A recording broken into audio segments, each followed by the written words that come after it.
जिस दिन हमारा भोपाल आगमन हुआ था, वहाँ मैंने जीवन निर्माण के 4 सूत्र आप सबके बीच रखे थे। सही सोचे सुंदर सोचे, सही देखें सुंदर देखें, सही बोलें सुंदर बोले और सही करें सुंदर करें। 2 पर चर्चा पहले हो गई और 2 पर आज चर्चा बाकी है, तो मैं वहीं से अपनी बात को शुरू करना चाहता हूँ। इस धरती पर मनुष्य ही एक ऐसा प्राणी है जिसे वाक शक्ति के साथ बोलने के लिए एक सक्षम भाषा भी मिली। संसार के इतर प्राणियों में जो भी पशु पक्षी है, उनके पास बोली तो है पर भाषा नहीं। इस अर्थ में हम कितने भाग्यशाली हैं कि हमारे पास बोली के साथ ऐसी भाषा है जिसके बदौलत हम अपनी भावनाओं की अभिव्यक्ति एक पल में कर देते हैं और एक दूसरे तक पहुंचाने में समर्थ हो जाते हैं। तो पल के लिए सोचे कि काश अगर मेरे पास बोली नहीं होती तो मेरा क्या होता। कभी सोचते हैं? बोली हमारे पास है, लेकिन इस बोली के मूल्य को बहुत कम लोग पहचानते हैं। इस बोली का कितना मूल्य है, इसका कितना महत्व है, कभी आप सोचते हैं? मैं एक ऐसे व्यक्ति को जानता हूँ जिसने जीवन भर अपनी वाणी का दुरुपयोग किया। अब शब्दों के सिवाय उसके मुख से कुछ निकलता ही नहीं था और जीवन के अंतिम दौर में उसकी वाणी ही चली गई, वो बोल नहीं पाया। रोता था कि मेरा पाप मेरे सामने आ गया, मैं कितना अभागा हूं कि बोलना चाहता हूं, बोल नहीं पाता। आप सोच सकते हैं, काश हम वाणी की दुर्लभता को समझे और उसके सदुपयोग के लिए सचेष्ट रहे, क्योंकि हमारे समस्त व्यवहार का आधार हमारी वाणी है, हमारी भाषा है। हम किसी के भी संपर्क में आते हैं तो हमारा पहला संबंध हमारे बोलचाल से होता है। तो हमारी बोली सही होनी चाहिए, सुंदर होनी चाहिए। हम बोलते हैं ये उतना महत्वपूर्ण नहीं है, क्या बोलते हैं ये महत्वपूर्ण, कैसे बोलते हैं ये महत्वपूर्ण है, किस संदर्भ में बोलते हैं ये महत्वपूर्ण है। तो हम बोले, सही बोले, सुंदर बोले, अर्थात हमारी वाणी में माधुर्य हो, मिठास हो। जिसके मुख में मिठास, उसका हर दिल में निवास। जिसके मुख में मिठास, उसका हर दिल में निवास।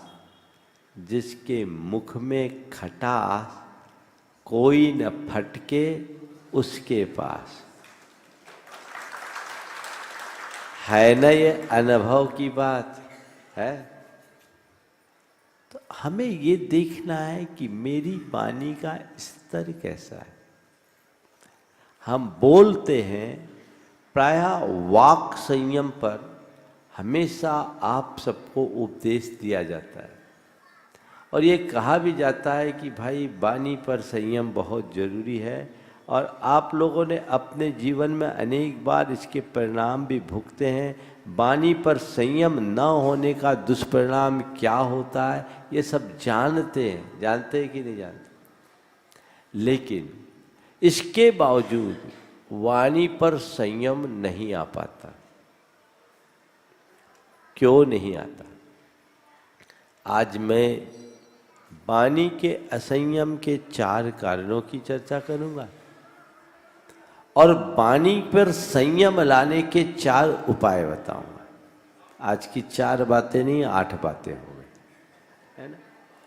आपकी वाणी में असंयम क्यों होता है? उसका सबसे पहला कारण है क्रोध। क्या होता है? क्रोध। क्रोध के आवेग में मनुष्य सारी मर्यादाओं को तोड़ देता है। जिस समय मनुष्य के मानस में क्रोध का आवेश आता है, उस समय उसका विवेक खत्म हो जाता है। आपने किसी व्यक्ति को देखा गुस्से में किसी ने मीठी बात बोली है क्या? हाँ, बोली है? नहीं है। तो हम चाहते हैं कि मेरी वाणी में संयम हो, तो क्रोध पर नियंत्रण का अभ्यास जरूरी। प्रायः लोग गुस्से में अंट संट बोल देते हैं, अनर्गल प्रलाप कर देते हैं, बाद में पश्चाताप भी करते हैं कि नहीं? होता ही है। क्रोध की परिणति कुछ ऐसी है जिसकी शुरुआत अविवेक से होती है और अंत पश्चाताप से। अगर विवेक हो तो क्रोध आए ही नहीं। विवेक के अभाव में क्रोध आता है और उस समय जो मुंह से निकलता है वो मशीन गन की भांति होता है ना। सामने वाले के हृदय को छलनी कर दे तो मामला गड़बड़ हो जाता है। क्रोध से अपने आप को बचाइए। ये हमारे जीवन के लिए एक बहुत बड़ी बाधा है और कई बार गुस्से में लोग बोलते हैं तो उनको होश ही नहीं रहता। एक आदमी गुस्से में अपने नौकर से अपशब्द बोल रहा था। इसी बीच किसी ने दरवाजे पे दस्तक दी। उसने उसी तेवर में कहा, जाबे देख कौन गधा आया। जाबे देख कौन गधा आया है। वो आदमी दरवाजे तक गया, लौट कर आया, बोला जी आपके पिताजी। उसने पूछा जाबे देख कौन गधा आया है। वो दरवाजे से लौट कर कहा जी आपके पिताजी। उसने उसी फ्लो में पूछा किस गधे से मिलने आया? कहा जी आपसे, है ना। तो क्रोध मनुष्य को गधा बना देता है कि नहीं? है। जिसको अपने आवेग पर नियंत्रण नहीं है वे सब गधे हैं। बुरा लगेगा आप लोगों को, है ना। विवेक नहीं, विवेक शून्यता हमें ऐसी ही स्थिति में ला देते। तो अपने आवेग पर नियंत्रण। दूसरा है लोभ। लालच में आदमी सच्चाई को नहीं देखता। जहां उसका मतलब सदता है वैसी भाषा का प्रयोग कर देता। इस पर भी नियंत्रण होना चाहिए। तीसरा है मजाक। क्या है? मजाक। आप लोग जब एक दूसरे के साथ मजाक के मूड में होते हो, ईमानदारी से बोलना, उस समय आपकी भाषा में सत्यता होती है या अक्सर झूठ? उस समय भाषा का स्तर मर्यादित होता है या मर्यादा से बाहर? है ना गड़बड़।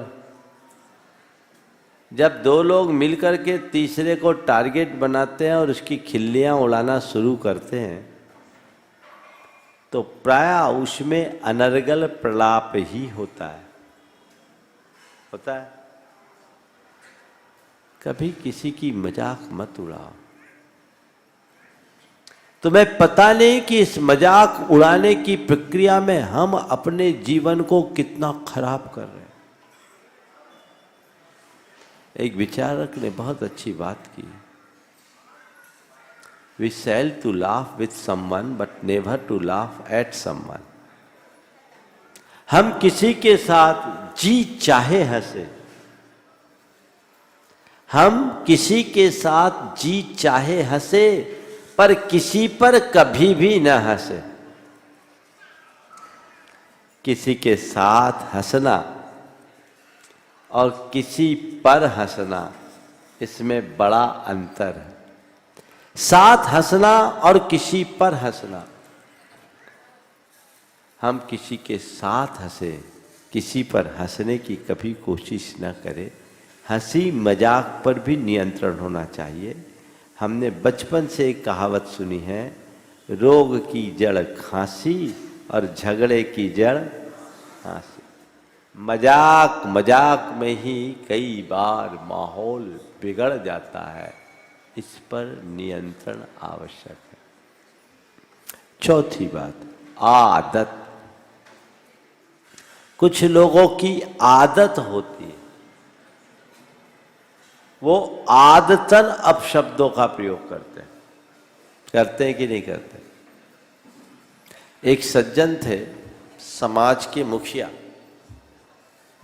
और उनके मुख से निकलने वाले हर वाक्य का श्री गणेश अपशब्दों से। अब कोई समाज का मुखिया हो, अध्यक्ष हो, उसकी आदत। एक दिन ऐसा हुआ कि मेरे पास बैठा था और बातचीत के क्रम में मेरे सामने भी वही गाली निकल गई जो अक्सर उनके मुख से निकलती। कुछ लोग बैठे थे, उनको ये बात अच्छी नहीं लगी। मैंने लोगों को इशारा करके शांत किया, उस समय किसी को कुछ नहीं बोला। और सबको जाने के बाद मैंने उनसे कहा, भैया तुम समाज के एक लब्ध प्रतिष्ठित व्यक्ति हो, समाज के अध्यक्ष हो, और तुम्हारे मुख से ऐसे घटिया स्तर के शब्द का प्रयोग उचित तो नहीं लगता। इतने घटिया शब्दों का प्रयोग उचित नहीं लगता। मेरी बात सुनते ही उनकी आंखों से आंसू आने लगे। बोले, महाराज क्या करूं, मुझे पता ही नहीं लगता कि मैंने कब क्या बोल दिया। अब महाराज क्या बताऊं, हम ठेला वाले हैं, बुंदेलखंड में ट्रक को ठेला बोलते हैं, बहुत बड़े ट्रांसपोर्टर, उस समय 150 गाड़ियों के मालिक थे। बोले, महाराज हम ठेला वाले, ड्राइवर खलासियों के साथ हमें रोज ऐसी ही भाषा का प्रयोग करना पड़ता है। करते करते हमारी आदत ऐसी हो गई महाराज, मुझे लगता है कि मैं गलत हूं। घर में माँ बहनों के सामने भी मेरे मुख से ऐसी बातें निकल। एक बार आदत बिगड़ गई तो सुधारना मुश्किल होता है।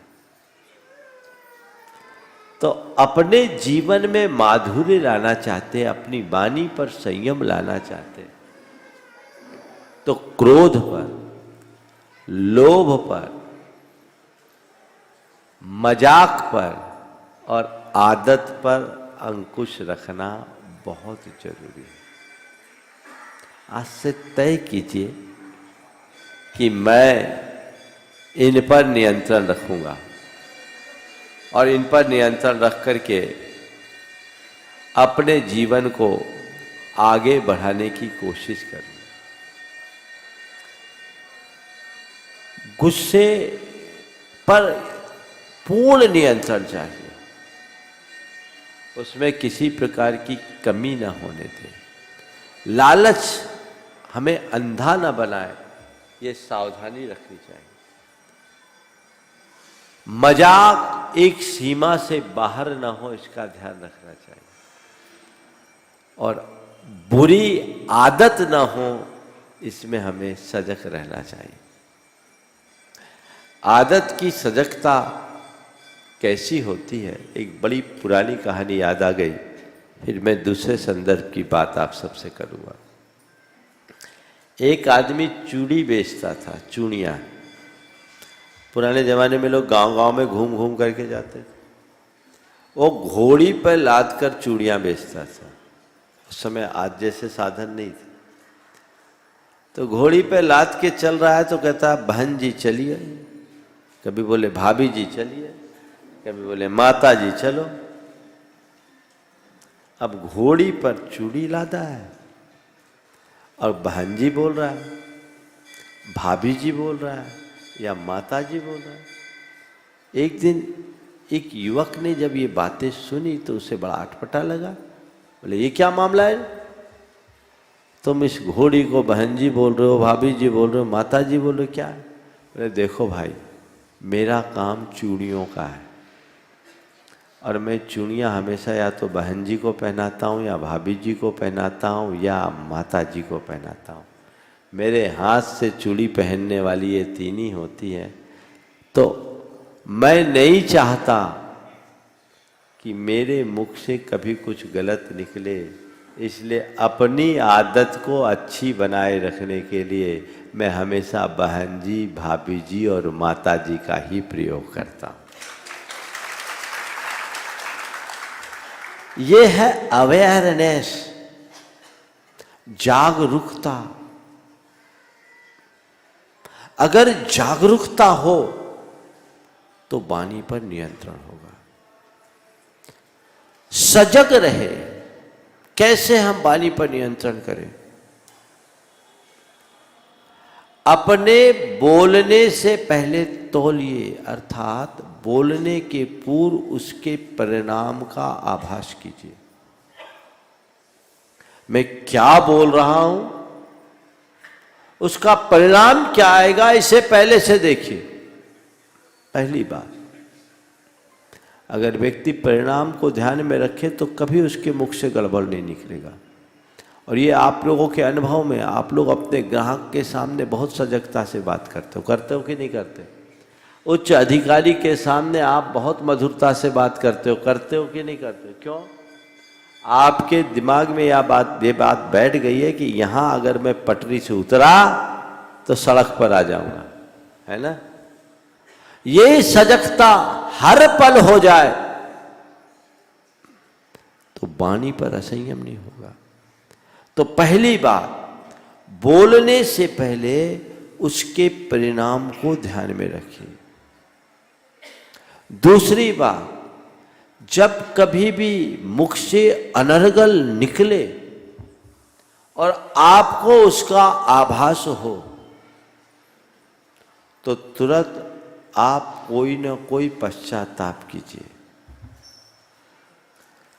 मैंने ये गलत बोला, मुझे नहीं बोलना चाहिए। अपना आत्मालोचन कीजिए, अपने आप को धिक्कारिए कि अब मैं ऐसा नहीं करूंगा। ये है प्रायश्चित, अवेयरनेस। हम लोगों के शास्त्र में ऐसा लिखा है एक मुनि के लिए कि यदि कभी आर्त ध्यान हो जाए तो एक कायोत्सर्ग करो। क्या करो? कायोत्सर्ग। आर्त ध्यान होने पर कायोत्सर्ग किया, यानी उसके प्रति सजग हो। कई काम आप बुद्धिपूर्वक करते हैं और कई काम अबुद्धिपूर्वक हो जाता है। बुद्धिपूर्वक किए गए काम पर तो फिर भी हमारा नियंत्रण होता है, अबुद्धिपूर्वक जो कुछ हम करते हैं उस पर हमारा नियंत्रण नहीं होता। वो संस्कारों के प्रवाह में निकल जाता है। जो नहीं बोलना वो भी निकल जाता है।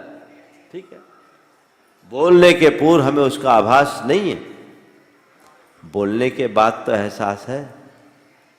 तो जैसे हमें एहसास हो, आप पश्चाताप कीजिए और 9 बार नमोकार पढ़िए, भगवान का नाम लीजिए। इससे क्या होगा? आपकी चेतना में एक संस्कार जाएगा और वो संस्कार आपकी वाणी पर संयम का आधार बनेगा। जो अबुद्धिपूर्वक हो रहा है वो संस्कार जगने के बाद कहेगा नहीं ये मुझे नहीं करना चाहिए। आप बच सकेंगे। तीसरा चरण और एक कदम आगे, कोई पनिशमेंट दीजिए। आप अगर अपशब्द से बचना चाहते हैं, तय कर लीजिए जिस मेरे मुख से जितनी बार अपशब्द निकलेगा, मंदिर में हर अपशब्द पर 10 रुपए की पेनाल्टी दूंगा। 1 हफ्ता करके देखो। आज से कर सकते हैं आप लोग। अपशब्द निकलेगा,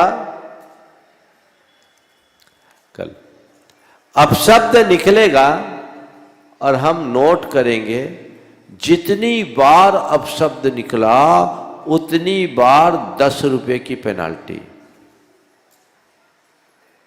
मैंने एक प्रयोग कोलकाता में कराया। एक भाई ने किया, बोला महाराज पहले दिन 1000 लग गए। पहले दिन 1000 लग गए। उनने ईमानदारी से काम किया और बोला महाराज आपने 7 दिन कहा था, आज 7वां दिन है, अभी तक 1 पैसे नहीं लगे। मैं जागरूक हो गया।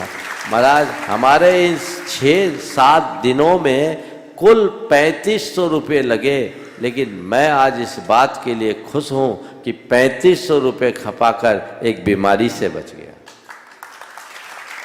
ईमानदारी से करो। जब लगने लगता है ना कुछ, तो अंदर की चेतना जगती है। आप कर सकते हैं ऐसे, पर मैं बताऊं अक्सर लोग अपने प्रति कम ईमानदार, वो परंपरागत ढर्रे में जीते। जो चल रहा है सो चलने दो, अब अलग से क्या करें। परिवर्तन करने की मानसिकता नहीं होती।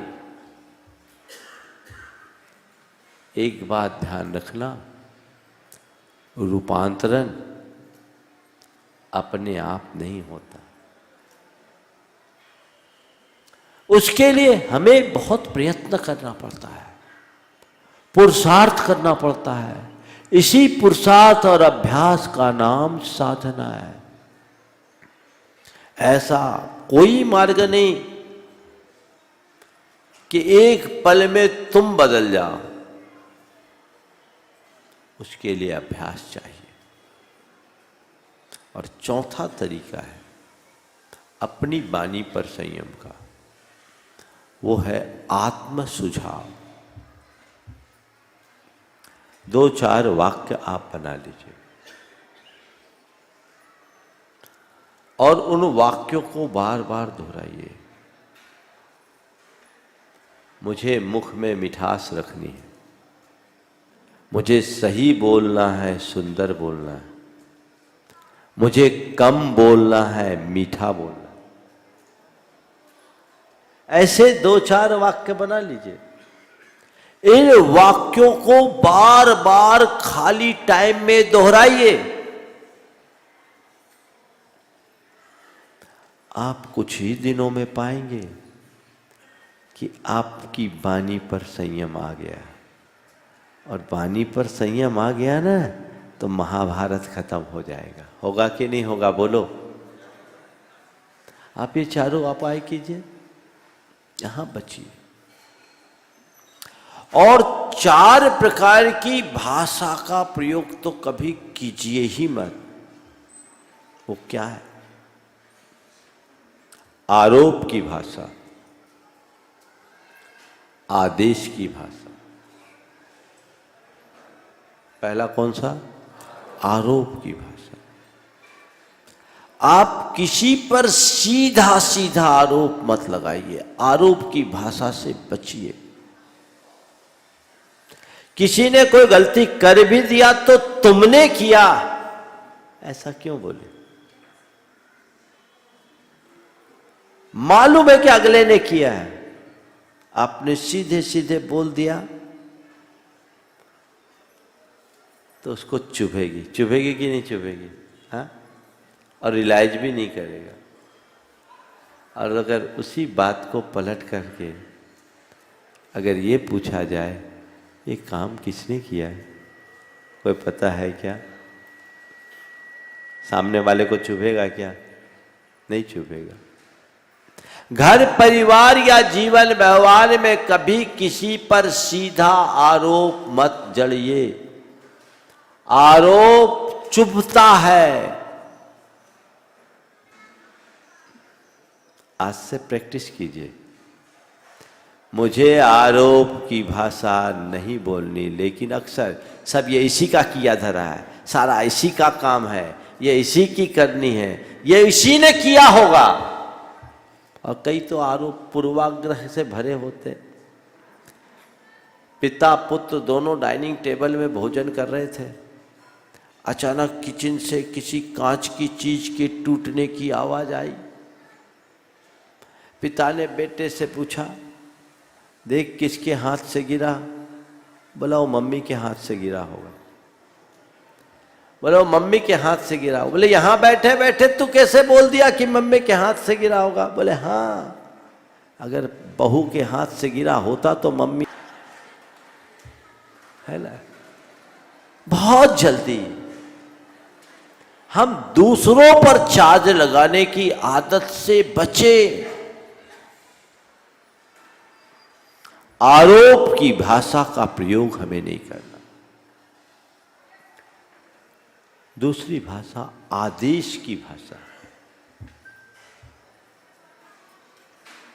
सीधे आदेश, ऑर्डर। एक ऑर्डर है, एक रिक्वेस्ट है, एक आदेश है, एक निवेदन है। क्या अच्छा लगता है? ए तुम ये करो, ये पुलिसिया भाषा है ना। और क्या आप ये काम कर सकेंगे? यदि आप ये काम कर ले तो बहुत अच्छा रहेगा। आपको कौन सा वाक्य अच्छा लगेगा? बोलो। हाँ, पहले वाला या बाद वाला? करते कौन सा? महाराज हमने तो आपसे एक ही बात सीखा, सब काम नंबर 1 का होना चाहिए, है ना। बाकी काम में तो नंबर 2 में माहिर हो तुम लोग, लेकिन इन कामों में बदलाव लाइए। हमें रिक्वेस्ट मूलक भाषा का प्रयोग करना है। आदेश थोपना नहीं। जब गुरुदेव हम लोगों को व्याकरण पढ़ाते थे तो व्याकरण में 2 शब्द आते हैं, आगम और आदेश। आगम यानी किसी शब्द में कोई शब्द जोड़ देना, और आदेश यानी किसी के स्वरूप को बदल देना। ई को ए बना देना, ओ को औ बना देना, औ को आओ बना देना, ये आदेश होता है। तो व्याकरण में कहा जाता है मित्रवत आगमः शत्रुवत आदेश। आगम मित्र के समान और आदेश शत्रु के समान। तो गुरुदेव हम लोगों से कहते थे आदेश की भाषा से बचो, और आज भी हम लोग अमल करते हैं। गुरुदेव की ये विशेषता रही, वो हम लोगों को आदेश देते समय भी आदेश की भाषा का प्रयोग नहीं करते। हम आपको भी इसका ध्यान रखना चाहिए। आपसे मैं यही कह रहा हूं, आदेश की भाषा से बचना। तीसरी बात, अपमान की भाषा से बचो। ऐसे शब्दों का प्रयोग मत करो जिससे किसी का अपमान हो या सामने वाला अपमानित महसूस करे। मान देने की कोशिश कीजिए, पर कोई अपमानित हो ऐसा भाव मन में नहीं आना चाहिए, और ऐसा बर्ताव भी किसी के प्रति नहीं होना चाहिए। चाहे वो तुम्हारा नौकर चाकर हो, चाहे वो तुम्हारा ड्राइवर हो, चाहे एक अदना सा व्यक्ति भी क्यों ना हो, आपका बड़प्पन इसी में है कि आप उसे मान दें। कई बार लोग अपने उच्चता के अभिमान में कई लोगों को तुच्छ समझते हुए उन्हें अपमानित, तिरस्कृत या प्रताड़ित कर बैठते हैं।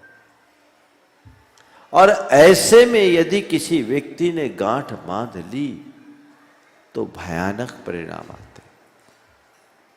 एक ऐसी घटना मेरे संपर्क के एक व्यक्ति के साथ घटी। उनका एक ड्राइवर था। ड्राइवर ने कुछ थोड़ी बहुत बदमाशी की हो, उनने उसे बुरी तरह डांट दिया, अपमानित किया, एक बार निकाल दिया, काम से भी हटा दिया। अब इनको ड्राइवर की जरूरत थी। कुछ दिन बाद वो ड्राइवर आया, फिर से रिक्वेस्ट किया, इनने उसे वापस रख लिया। नीति कहती है, बीच में बता रहा हूं, कि किसी भी कर्मचारी को यदि हटा दो तो दोबारा रखना मत, नहीं तो काल बनेगा। ये हमेशा ध्यान रखना, जल्दी हटाना नहीं और हटा के कभी रखना नहीं। वो गलती उनने कर ली। वो ड्राइवर तो रख लिया, झारखंड की बात बता रहा हूं। अब उस ड्राइवर के हृदय में प्रतिशोध की ज्वाला उत्पन्न हो गई। वो कुछ लोगों से मिलकर उनकी किडनैपिंग की, खुद ड्राइवर किडनैप किया और नगर से करीब 70 किलोमीटर की दूरी पर उस व्यक्ति के टुकड़े टुकड़े करके एक बोरी में भर के रख दिया। 3 दिन बाद लाश मिली। जीवन बर्बाद हो गया। एक छोटी सी चूक सारे जीवन को विनष्ट कर देती है। दुर्योधन ने अपने आप को अपमानित समझा था, तभी तो महाभारत हुआ। अंधों के अंधे ही होते। हो गया, ऐसा प्रयोग मत करो। कभी किसी पर आरोप मत लगाइए, कभी किसी को आदेश मत दीजिए और कभी किसी की अपमानजनक शब्दों का प्रयोग न करें। मान दे, कदाचित मान न दे सके तो कम से कम अपमान ना हो, इतनी सावधानी रखें। अपमान से बचे। और चौथी बात, आलोचना परक शब्दों से बचे। बुराई किसी की ना करें। कई लोग हैं जिनकी आदत होती है दूसरों की बुराई करने की। ऐसे लोगों से बड़े सावधान रहना, क्योंकि जो दूसरों की बुराई तुम्हारे पास करेगा, तय मानना वो तुम्हारी बुराई दूसरे के पास किए बिना नहीं रहेगा। और ऐसे भी आलोचना चुभती है। किसी की आलोचना हम क्यों करें? अच्छाई बोले, बुराई को गौण कर दे, और यदि किसी की कोई कमी है भी तो उसको तरीके से प्रकट करे। 2 दिन पहले मैंने कहा था, क्रिटिसाइज ना करे, क्रिटिगाइड करे। सामने वाले की गलती को सीधे सीधे उस पर थोपना और उसकी अच्छाइयों को उभारते हुए बुराई का एहसास कराना, दोनों में कौन सा रास्ता सही है? पहले वाला या बाद वाला? आप लोग करते क्या हो? महाराज इतना सब्र कहाँ, हम लोग तो तुरंत फायर हो जाते हैं। यही असंतुलन हमारे जीवन की समरसता को छिन्न भिन्न करता है। वो अपने जीवन में बदलाव होना चाहिए, उसे लाने का प्रयत्न करना चाहिए और वो जीवन की एक स्थायी उपलब्धि बने, ऐसा प्रयत्न करना चाहिए। एक लक्ष्य बनाइए। मैं एक धार्मिक व्यक्ति हूं, धार्मिक क्रियाएं करता हूं, तो मेरे जीवन का सबसे पहला उद्देश्य अपने भाव और बर्ताव में बदलाव है। मैं सब कुछ करता रहूं, मेरे भाव निर्मल न हो और मेरा बर्ताव अच्छा न हो, तो मैं अपने जीवन में कुछ भी नहीं कर पाऊंगा। सही बोले सुंदर बोले का मतलब यही है। मेरा बर्ताव अच्छा होना चाहिए, वचन व्यवहार अच्छा होना चाहिए, ऐसा कि किसी से भी मेरी चर्चा हो कहे बहुत अच्छा आदमी, ऐसी छवि हमारी बने। ऐसी न बने अरे वो तो बहुत तीखा है। होता है आप किस तरह के व्यक्तित्व को विकसित कर रहे हैं ये आपके ऊपर निर्भर है। अक्खड़पन भी आपका ही रूप है और विनम्रता भी आपका ही रूप है, तय आपको करना है। ऊंचाइयों का स्पर्श वे ही कर पाते हैं जिनके व्यक्तित्व में विनम्रता होती है, और वो विनम्रता का गुण प्रकट हो गया तो सारी अच्छाइयां अपने आप आने लगती। ये अभ्यास सबको करना चाहिए। आने वाले 21 जून में भावना योग का एक भव्य आयोजन आप लोगों के यहाँ रखा गया। ये आयोजन तैयारी करने वाले बहुत अच्छे से कर रहे हैं, दिगंबर जैन पंचायत ट्रस्ट और यहाँ के भोपाल के गुणायतन के सभी सदस्य मिलकर इस आयोजन को संपन्न कर रहे हैं। उसी आयोजन में अपनी सहभागिता देने के लिए आज गुणायतन के कार्याध्यक्ष NC जैन भी दिल्ली से यहाँ पर उपस्थित हुए हैं। इस कार्यक्रम को आप सबको भव्याति भव्य तरीके से संपन्न करना है और इसके प्रचार प्रसार में हर व्यक्ति को अपने स्तर से लगना है। भावना योग एक ऐसा उपक्रम है जिसके बल पर हम जन जन को जैन धर्म से जोड़ सकते हैं, उनके जीवन में व्यापक बदलाव ला सकते हैं। तो ये सुनहरा मौका है और इस मौके को लाभ उठाने के लिए आप सबको अपने अपने स्तर से प्रयास करना होगा। आप सब लोग आएंगे उसमें तो कोई संशय नहीं, लेकिन आप आए नहीं, आने के साथ औरों को भी लाने का प्रयास करें। ये प्रचार प्रसार आप लोग करें। ये योग है यहाँ का। यहाँ के मंदिर में वेदियाँ, प्रतिमाएं और शिखर अभी कुछ खाली है। कल मैंने चर्चा की, कुछ परिवारों ने आकर अपनी सम्मति दे दी, पर अभी और भी अवसर है। जिनको अपने द्रव्य का सदुपयोग करना है, इतने भव्य जिनालय में भगवान विराजमान करने का सौभाग्य प्राप्त करना है, वेदी के निर्माण का सौभाग्य प्राप्त करना है, अथवा शिखर के निर्माण में अपनी सहभागिता देनी है, यहाँ की कमेटी से जल्दी संपर्क करें ताकि उन्हें सुनिश्चित करके उसे भव्य स्वरूप प्रदान किया जा सके और आप लोग अपने संकल्प को शीघ्र पूर्ण कर इस जिनालय का भव्याति भव्य पंच कल्याणक संपन्न कर सके। ये प्रयास आप सबको करना चाहिए।